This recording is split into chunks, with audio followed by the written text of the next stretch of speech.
વડોદરાનો અવાજ ન્યૂઝમાં આપનું સ્વાગત છે। સમાચારમાં વાત કરીએ તો વડોદરા મહાનગરપાલિકાના સફાઈ કામદાર દ્વારા સફાઈ પ્રક્રિયા દરમિયાન નડતરરૂપ ટેમ્પો ખસેડવાનું કહેતા ટેમ્પો ચાલકે છરો બતાવી હુમલો કરવાની ચીમકી આપતા નવાપુરા પોલીસ મથકે સમગ્ર મામલે ફરિયાદ નોંધાવવા પામી છે। ઘટનાના સીસીટીવી પણ સામે આવ્યા છે, જ્યારે પોલીસ દ્વારા વધુ તપાસ હાથ ધરવામાં આવી છે।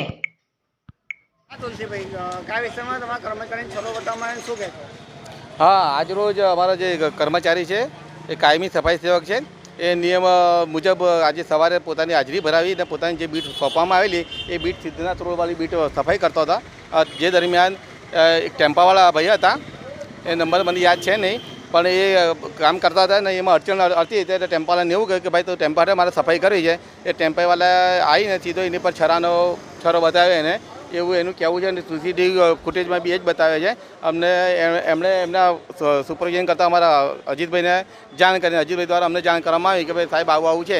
ત્યાર પહેલાં એ લોકો ત્યાં પોલીસ સ્ટેશન પહોંચી ગયા હતા ને પોલીસ સ્ટેશન એ લોકો એમણે ફરિયાદ નોંધાવી છે। એમણે હું બી મને ફોન કરતાં હું બી ત્યાં પહોંચી ગયો હતો અને એ લોકોએ આગળ પોલીસ સ્ટેશન આગળ કાર્યવાહી કરવાના છે।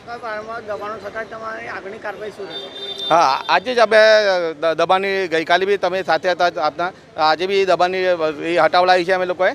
અમે અમારા વોર્ડ ઓફિસર સાહેબને બી આ જ જાણ કરી કે પ્લીઝ આ દબાણ જે વહેલું હટે તો જ આપણે સફાઈ સેવકોને કામ કરવામાં ફાવે। એ તો મારા હાથમાં છે નહીં, એટલે એ તો સાહેબને જ જાણ કરવી પડે અમારે।